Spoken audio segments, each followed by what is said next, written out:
Shalom Aleichem, friends. We're going to look at Likutei Sichas, volume 26, Sicha number 2 for Parshas Teruma. This is, you could say it's one of the famous Sichas. It's a fascinating Sicha. The Rebbe takes a Rashi and a Ramban, seemingly, pshat discussion, and shows how herein lies a fundamental difference in how they view the Aron and the Kaporet, and based on that, much deeper connection of their various approaches. So this is on the building of the Mishkan, and the Torah tells us the first thing they were told to build was the Aron.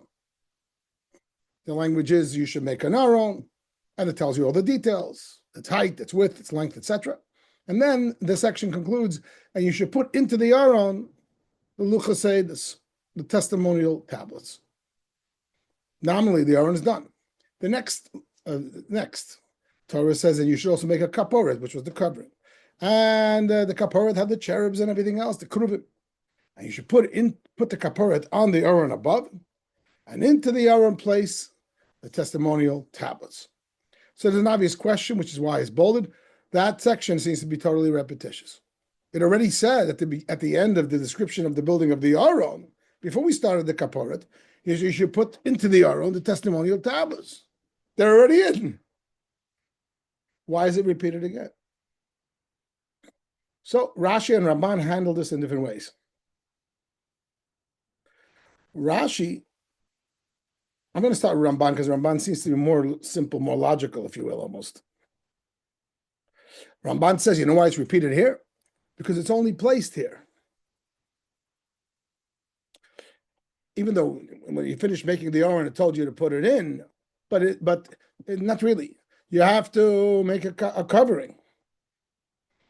And now, after placing the kaporet on the Aron, then you should put the tablets inside. So Ramban really reads the flow of the text exactly as it is in order. Make an Aron. And you're going to put the tablets into the Aron. But wait, not yet. Make a kaporet. Put the kaporet on top of the Aron. And now, put the tablets into the Aron. Obviously, you're going to have to take off the cover to put it in. But you cannot put it in until the cover was on it, because only then does it really become a completed Aron. Whereas according to Rashi, Rashi's bothered. Rashi says the opposite. No. You should make a covering and put it on the Aron. But in the Aron, shall you have it's almost as if Rashi says, in the Aron you should have already placed the tablets. The language of Rashi is, when the Aron is alone without the cover, you put the tablets inside. So it's an interesting machloket between the two of them. And to my thinking, the rationale is simple. Ramban is bothered more about the repetition. Why would it say in the kaporet section that you got to put the tablets into the Aron when we already put them in before? Says the Ramban. It says it here because only here do you do it. The problem with Ramban, though, is, so why does it say it earlier by the Aron? According to Ramban's approach, it should not have said it in the first place in the place of the Aron. We only put it into the Aron once we made the kaporet and once we covered it, and it should have said it into the Aron, put the tablets. Why is it written in the first instance, on the first line, in the first paragraph? So that's problematic. And that's possibly what Rashi says, and at a pshat level, he disagrees with Ramban. No, you don't put the tablets in now after the covering. You put it in before, because it says it before. But Ramban will say, so why is it repeated? So Rashi will maintain the following. It's that you put it into the Aron before they put the cover. And that's why it's written earlier. But now, it's repeated to point out that even though the kaporet is a cover of the Aron, but in the Aron you should put the tablets, which means they should have been placed before. Don't wait until the kaporet. In the Aron you should have put the tablets. So almost that's how Rashi is reading it. Bottom line, these are the two approaches of Rashi and Ramban. When were the tablets placed in the Aron? Were they placed in the Aron just when the Aron was made? Not with the kaporet, or no? Ramban, you have to wait till the kaporet is done and the kaporet is on the Aron, and now you can put the tablets inside. Here comes the Rebbe's thinking. What's the logic? The question is, what does the word Aron mean? Rashi holds that Aron is its own thing. Kaporet is a separate thing. This is where the Rebbe is going with this. That Rashi is going to maintain that Kaporet and Aron are two separate things, whereas Ramban is going to say, no, the word Aron represents both. So according to Ramban, that the word Aron means both. The tablets have to go into the Aron. Until you made the cover, until you put it on top, there's no Aron. There's a box, there's a half a Aron. But you can't put the tablets into a half a Aron. It's not considered yet the project and the holiness of the project of the Aron. Therefore, make the Aron, make the Kaporet, put it on. Now you have an Aron. Now you can put the tablets in. That's how Ramban would see it, because he sees them as one piece. Whereas Rashi says, Rashi says, no, the Aron represents the Aron without the Kaporet. The Kaporet is something else. They're two separate holy vessels. They're two separate Klei HaMishkan, two separate objects in the Mishkan. There's an Aron and there's a Kaporet. And therefore, you don't have to wait for the Kaporet in order to put the tablets. Put it in the Aron. This is, I understand, the Rebbe's of innovation already, even though it's hinted in Ramban, but we're going to see soon how the texts support it very, very strongly. And the Rebbe says there's a halachic differences between these two approaches. The halachic differences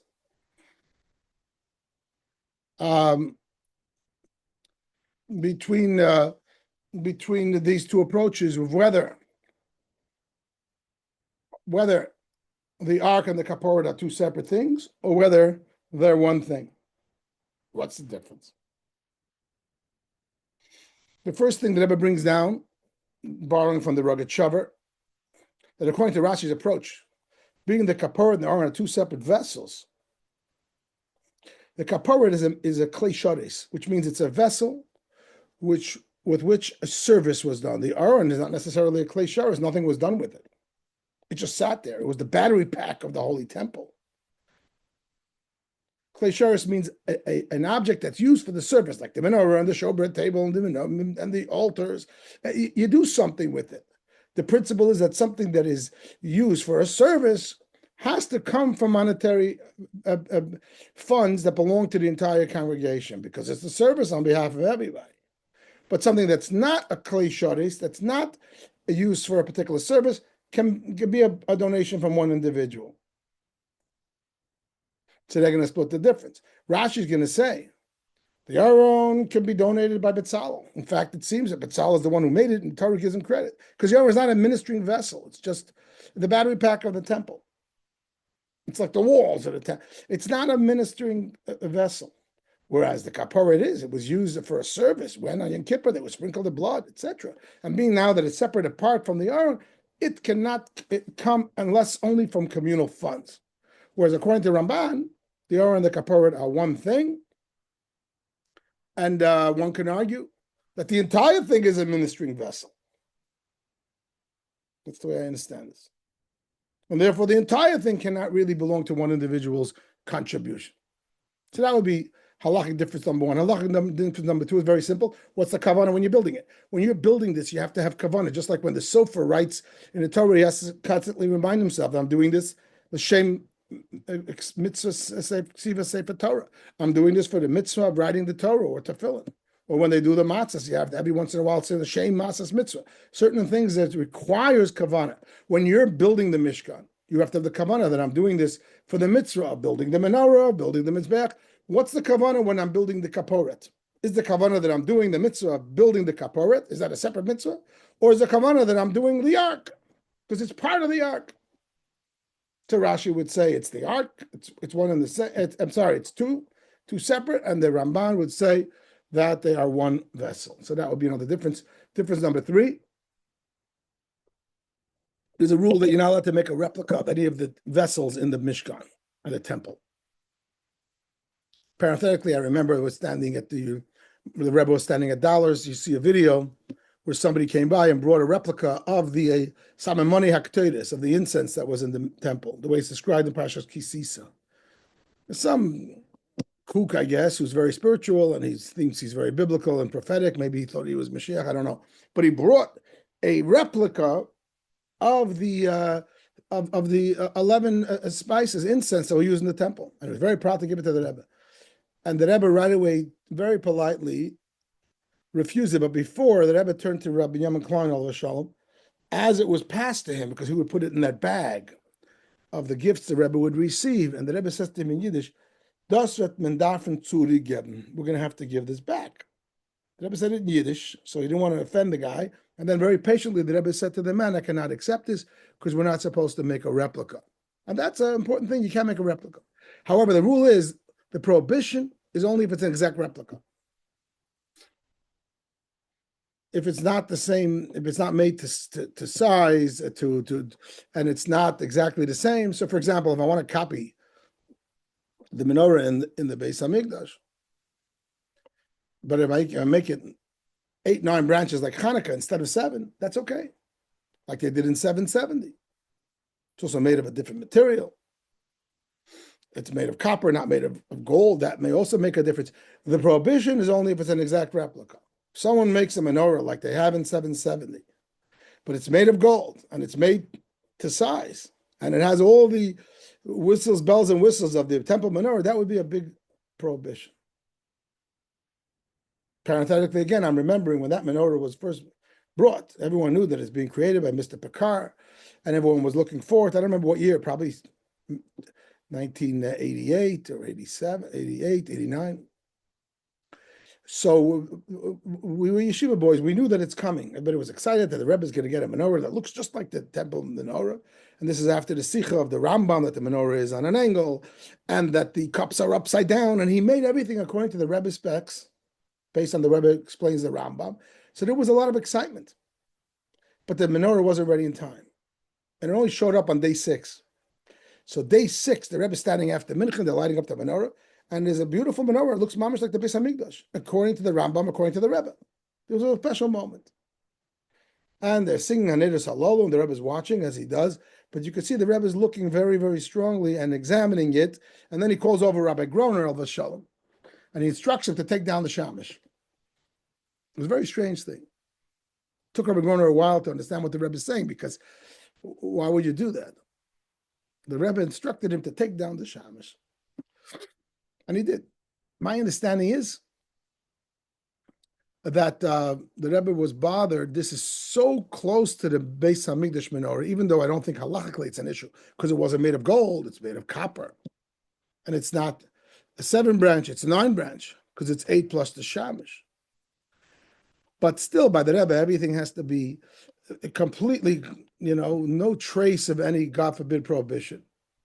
So this is my understanding, that this was the 6th night of Hanukkah, with the shamish is 7. So we're putting up a menorah that looks mamish like the Beis Hamikdash, and we're lighting 7 lights like the Beis Hamikdash. To the Rebbe, this was too close for comfort. And therefore he had them remove the shamish. But the next day already, the shamish was up, and it was no problem. Again, this is just a side point to bring home the concept that when is there prohibition of a replica of any vessel or any part of the Beis Hamikdash? Only when it's exact. What if I make a replica of the kaporas with the cherubs? Is that a prohibition or not? Let's assume I'm doing it in a halachically allowed way, because you're not supposed to make cherubs, or let's say you cut off their nose or whatever you do. Or conversely, if I make a replica of the Aron, but without the kaporas, did I or did I not violate the prohibition of making a replica? Depends according to who. According to Ramban, if I did only the kaporet or only the Aron, I didn't make an Aron. There's no prohibition. According to Rashi, if I make either one of them, I did, because each one is its own separate thing. Okay, so now we're on a track. We have the Rashi and Ramban, and now the Rebbe is telling us that each one is maintaining a whole different approach, and now we take it from there. Now what? That Rashi, This is already an interpretation of Rashi and Ramban, the way the Rebbe explains it. Rashi and Ramban see the Aron and Kaporet as two vessels. Ramban sees the Aron as Kaporet as one vessel. The Rebbe says this, now the Rebbe goes to town. Once the Rebbe created this innovation, now the Rebbe says, okay, now let's see how special this is, how this aligns with so much text in their own words of Rashi versus Ramban that substantiates this. The Sicha is written in so simple, like you think that you don't see the innovation because it's written, you don't see the mind-blowing innovation. It's mind-blowing innovations. Takes a Rashi and Ramban. Normally they're just arguing about when to put the tablets into the Aron, before or after. But the Rebbe says, no. Why would they care? Because it has to do with whether or not it's one or two vessels. Aha! Now the Rebbe says, now let's start examining their texts. But first, if it's one, let's find out what do they see as the purpose of the Aron. So Ramban says the purpose of the Aron, and really the whole Mishkan, is home to the Shekhinah. Period, end of story. Hashem needs a home. He wants a rest among the Jewish people. That's it. That's the whole purpose of the Mishkan. That's the language of the Ramban. And that's there for the purpose of the Aron, because the Aron is the battery pack of the Mishkan. It's the main part of the Mishkan. Rashi, to the Aron, he says Rashi will say its purpose is a home to the Shekhinah, just like Ramban. But the Kaporet, no, it's about a communication with the Jewish people. Communication with the Yidden. It's not about Hashem having a place to be. It's about him communicating with us. And the Rebbe says, if you look at text, you see it clearly. Let's start with Ramban because it's easier. Ramban says in his own words, this is a quote from Ramban, that the main purpose of the Mishkan is a place for the Shekhinah to rest via the Aron. As is stated, I will meet you there and speak to you above the Kaporet, which is why Aron and Kaporet are discussed first, because Aron and Kaporet were made to house the testimonial tablets, unquote. Ramban clearly indicates that Aron and Kaporet, it's really Aron. The whole purpose of the Mishkan is Shekhinah. Aron and Kaporet are where it actually is happening. That's why they're first. And therefore, this idea that God will speak, the Shekhinah will speak above the Kaporet, which is written at the end of the description of the Kaporet, Ramban brings that in as really as part of the description of the Aron. He has a very simple approach. Aron, Kaporet, it's just another detail of the Aron, just like the three boxes that Bezalel made, the wood and the gold inside, the gold outside. It's not three Arons. The same thing as Kaporet and Aron. It's not two things. It's just the Aron's cover. And you see it clearly in his words. So the Rebbe came up with this innovation, but it jumps off the page of the Ramban. Rashi, which again the Rebbe holds that that Rashi sees it as the Kaporet is a separate thing from the Aron. And among other things, the Rebbe proves it. First of all, the Rebbe saying, meaning that's its location. The Kaporet is a separate thing. Its location is on top of the Aron. The Rebbe brings some commentary that argue that's why it's called Kaporet, not called a covering. The Torah could have called it a covering. If it's just a covering to the Aron, it should be called a covering. It's not. It's called a Kaporet because it's a separate thing. It's a Kaporet. It's a separate thing. It's just that's its location. So the Rebbe says, let's take a look at texts, how to get Rashi's opinion on this. First of all, Rashi is based on text. That's Rashi's whole thing. Literally, pshutei shel mikra, the literal reading of text. So let's first look at texts. In the Aron section, the Torah says you should place the tablets of the covenant in the Aron. Which mirrors that what's the purpose of the Aron? Shekhinah, the covenant. In the Kaporet section, it says, what's this about? I'll meet you there and I'll speak to you from above the Kaporet between the Kruvim, my instruction to the Jewish people. So Rashi, which is really actually what the Pasuk itself says, if you read the Pasuk in Aron, it speaks about tablets. That's what it's primarily about. And you speak the Pasuk of Kaporet, it speaks about a conversation, a meeting place between Hashem and the Jewish people. Two separate pieces, two separate vessels, two separate purposes. And then as Rashi indicates himself, I'm not quoting all of the Rashis that the Rebbe quotes, but what I think is important, that when I set a time to speak with you, to speak with them, with the Jews, we'll meet in that place. That's the purpose of the Kapora. So the Rebbe is pretty substantiated. So as we walk away from this section, we now know that Rashi and Ramban have these two approaches, where the Aron and Kapora are two vessels or one, and that is mirrored in their respective approach of what's the purpose of these vessels. The Aron, Ramban holds that it has one purpose, Shekhinah. Both of those things they really want. They have one purpose. And that's really the purpose of the temple itself. And the Rashi will hold, no, the Aron has one purpose, and the Kapora has another purpose. Okay. So now let's move forward. So now let's take that forward. Whoops, where does this go?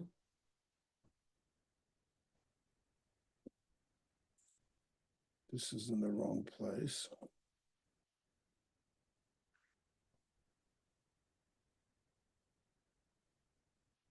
So now in the box, I sum up what we already know. Two opinions, if it's two vessels or one, it's a home to the Shekhinah, or it's also about communication with the Yidden. So the Rebbe goes further. And the Rebbe says, based on this, we can analyze the purpose of the Kruvim. According to Rashi, the Kruvim are part of the Kaporet, because the Kaporet is separate from the Aron. So what would the Kruvim have to do with the Aron? The Kruvim is a reflection of the mission of the Kaporet, whereas Ramban, the Kruvim are part of the Aron, just like the Kaporet itself is part of the Aron. And this too substantiated in text. Rashi says, the Kruvim are carved from a single chunk of Kaporet on the Kaporet edges, with their wings hovered over the Kaporet, where I'll speak to you between the Kruvim. Every word of this Rashi reflects the Rebbe's approach. What is Kruvim? Aha! It's Kaporet. It's one chunk with the Kaporet. Rashi could have said it's the Aron's extension. He doesn't mention the Aron at all. It's about the fact that it's the Kaporet's extension. In fact, it's one thing with the Kaporet. Perhaps the Rebbe is emphasizing that if the Kruvim is supposed to be one chunk, according to Ramban's thinking, it should have been made out of one chunk, the entire Aron. Doesn't say such a thing. The Kruvim are one chunk from what? From the Kaporet, because they're Kaporet related. They're not Aron related because the Kaporet is not Aron related. And what is the Kruvim? They hover over the Kaporet where God speaks to him. Because again, remember Rashi's approach that the Kaporet is a separate thing and it's about a different mission. It's about speaking. It's about having a meeting place, having communication. Isn't this special? Rabbi innovates and then he shows you how it's in the Svarim. Whereas Ramban, he'll hold that the Kruvim is part of the Aron because the whole Kaporet is part of the Aron. And let's look at Ramban's words. And he describes the Kruvim. It's like Ezekiel's chariot, Yecheskel's chariot, which carried the glory, Kavod Hashem, hovering above the covenant God's tablets. As the Torah repeats, I'll speak with you from between the Kruvim on the Aron, indicating they're all one thing. This is right in the Ramban. That this is similar to the chariot of Yecheskel. Remember, this is indicating that this is on the tablets, on the covenant, meaning to say it's all about the Shekhinah, because that's what the Aron was about, the Shekhinah. It doesn't speak about communicating with the Jews. It doesn't mention the Kaporet. It's Aron. Powerful. So now we go even further. So once we have all of that,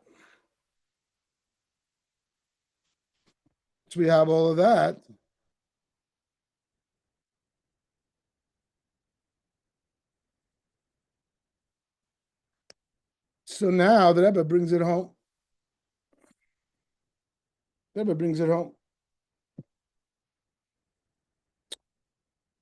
What's the role of the crew? Remember, Rashi holds the Kruvim as part of the Kaporet.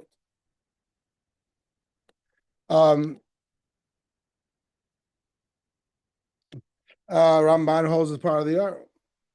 We did that already. But now the question is, what's the description of the Kruvim? This will mirror it perfectly.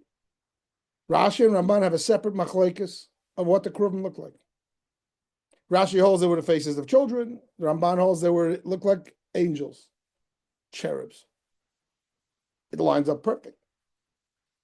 Because since Rashi holds that this is about the communication with the Jewish people, because of everything that we learned till now, that what? That the Kruvim is part of the Kaporet. Because the Kaporet is a separate thing. It's not about Aron. What is it about? Communication with the Yidden. So it's going to be faces of children. Hashem showing a love to us. There's nothing about the Kruvim that's Shechina related. It's Yidden related. Comes along the Ramban and happens to have a different opinion that the Kruvim look like angels, like the Cheskel, etc., the vision of Ezekiel. Why would it look like angels? Because it's about Hashem's Shechina being revealed. That's how Hashem is revealed, through angels, the chariot, etc. So this is pretty mind-blowing. In the sense that, again, a simple machlokes, which began with a technicality, why the Torah repeats when to put the Aron, Eidos, into the Aron. But that machlokes now creates a whole difference between how they view the Aron, the Kaporet, and the Kruvim, and its whole mission and its whole purpose. It's two different approaches completely.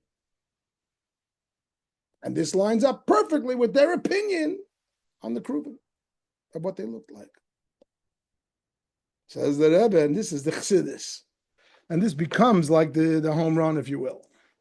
Says the Rebbe, so what's the takeaway? What's Chassidus going to say about this? The Ramban says the Aron was about Torah. Torah is a loaded word. Torah means Hashem's presence through Torah. How else do you reveal Hashem? Through his writings, through his luchos and his Torah. It's the holiest thing. It's Torah. It preceded creation. It represents God. It's God's document. Comes along Rashi and says, take it easy.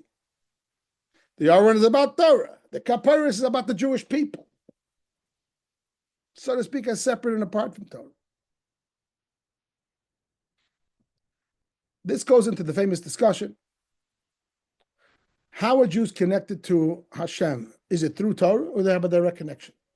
And it's based on a Zohar which says, that there's three things that connect. There's three knots. Yisrael, Hashem, and the Torah and the Jewish people. There's three knots that connect them. Now, the simple reading of the Zohar is that there's Hashem, and he's knotted to Torah because it's his Torah. And Torah knots us to the Jewish people because we study Torah. So then the Torah is the middleman, and there's truth to that. The language is Yisrael alidei Araisa, through Torah study, and through Torah means in the larger sense all of Yiddishkeit. We connect to Hashem because the Torah is Hashem's Torah. It's His wisdom, it's His will, and therefore Yidden connect to Hashem through Torah, and that's the truth. However, it's also explained that there's a direct connection, and that's why it says that there's three bonds, there's three knots. If you do the math, if Yidden are connected to Hashem through Torah, there's only two knots. There's Hashem, and then there's a knot connecting it to Torah, and there's a knot connecting it to Yidden. Why does the Zohar say Tlas Kishrin Miskashrin Da B'da? There's three knots. So Chassidus explains, because really it's a circle. That there's also the direct bond of Yidden to Hashem. Why do we need these both? Just to make it complicated. Are we connected directly, or are we connected to Torah? So Chassidus explains that both things are true. Both things are true. On a reveal, on a conscious level, a Yid is a human being, like every person. And if he doesn't have Torah mitzvahs, chas v'shalom, he's not connected. He needs Torah mitzvahs to make the connection.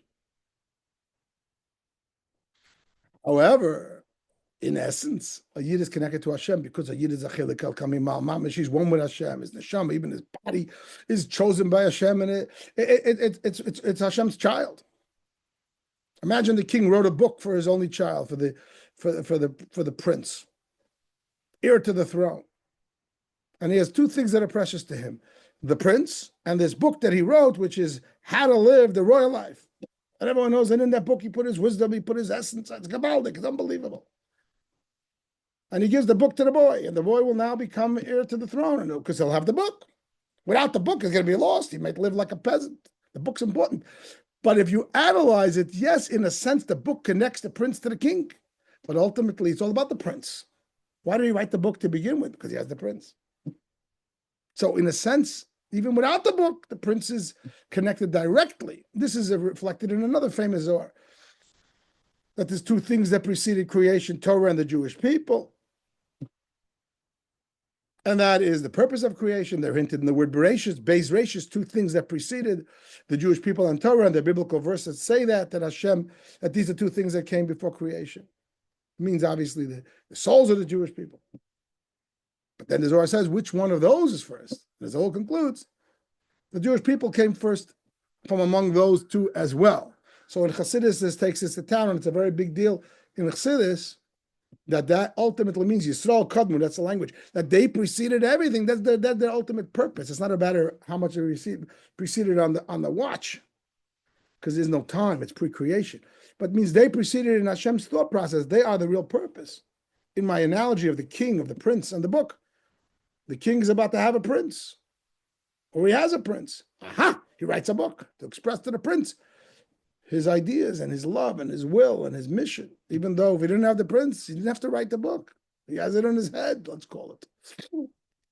And therefore, says the Rebbe, that Rashi is emphasizing this essential bond, which in a sense says that Hashem loves a Yid even without Torah, so to speak. A Yid is greater than Torah. The whole Torah was written for the Yid. When you talk to a Fraya Yid and you say, I want you to put on tefillin or light Shabbos licht, you don't say, because if you do that, Hashem will love you. So he'll say, leave me alone with such love. You're giving me threats. Spare your love. Love somebody else. You don't say, put on tefillin, light Shabbos licht, Hashem will love you. And if not, he won't love me. No. Put on tefillin, light Shabbos licht, because Hashem loves you. Hopefully that's the way we raise our children as well. I want you to do well in school. I want you to be frum. I want you to be edel. I want you to be lebedik and healthy and etc. And do your work. Why? Not because then I will be proud. I will love you. That's bullying. If I'm good, you're going to love me. That means you're loving me for you because you want to look good in the neighborhood. I want you to do well at your studies or whatever and be a frum yid and follow the path that we're teaching you because I love you and I know that that's what's good for you. I know that's going to be your best self, and not I will love you because you did the mitzvahs, but because I love you, I want you to do it. Another example I like to give to people is, think of a huge talent. You know, the great musicians of history, the famous artists, I don't know, people that are off the charts in a particular area. And the question is always, were they born? Was he born Mozart, or did he become one? I'm assuming they gave him lessons. I don't know if I like to use that example. Some say that he wasn't a good person. But for the sake of the argument, let's use that example. Was he born a Mozart, or did he become one because he got lessons on how to do the violin or whatever it is that he used? And the answer is both. Clearly, you don't become a Mozart. You're born a Mozart. However, if I have a kid who's a Mozart and I don't bother giving him a violin, that's terrible. You're a Mozart. Pick up the violin. Al derech zeh lahavdil in the nimshal, in the analog of Yidden and Torah. You're a Yid. You're a Mozart. You have it in you. So here, take the Torah. Reveal it. What does it mean to be a Yid? You're part of a Lakus. So live the life of a Lakus, which is Torah. Otherwise, you're a Mozart. You're not picking up the violin. So similarly, so that would be the approach of Rashi. Again, Ramban is not disagreeing, but the Rebbe says Ramban's job is to show us the revealed light, like because his book is very Kabbalistic, and from the level of what's called Giluyim, the way things actualize in our world in a revealed manner. A Yid without Torah, it's like the machine without the battery. It's like the Mozart without the violin. So there isn't really the connection, chas v'shalom. And therefore he sees the Aron and the Mishkan, which is about the connection. It's just the Aron. What is the Aron about? Torah. If you have Torah, you're connected. And there's truth to that on the Ramban level. Rashi, which is pshat. Pshat means simple. In this case, simple doesn't mean simple. Simple means the essence. The pure place of a Yid in Hashem. Torah is wonderful. But Rashi says that the Mishkan expresses the essential bond which is beyond Torah. In fact, the tablets of the cherubs and the kaporet is on top of the Torah. It's greater than the Torah. The Torah is holding, according to the Ramban, this doesn't say explicitly in the Sicha. According to Ramban, you could say the Torah holds up the Jewish people, the cherubs. But according to Rashi, this does say in the Sicha, the Jewish people are above the Torah because they're the purpose. Yisrael Kadmu, they came first. The connection is an essential part, which is extraordinary. And what's obviously the takeaway of this, that when we do Torah mitzvahs, etc., we understand we're doing it not so that Hashem should love us, but because He loves us. The love is essential. He can't exchange us for someone else. The best way to mechanech a child is that they should behave a certain way because they don't want to disappoint you, not because they're afraid of you.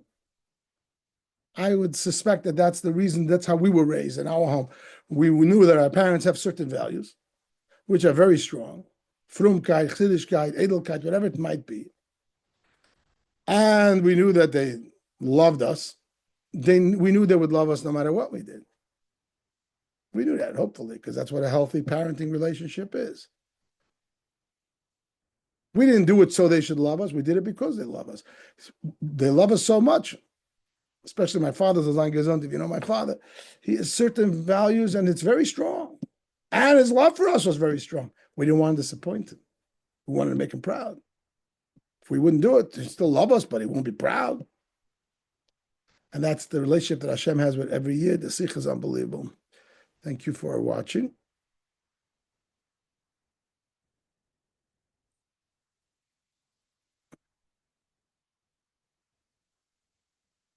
Trying to stop this recording.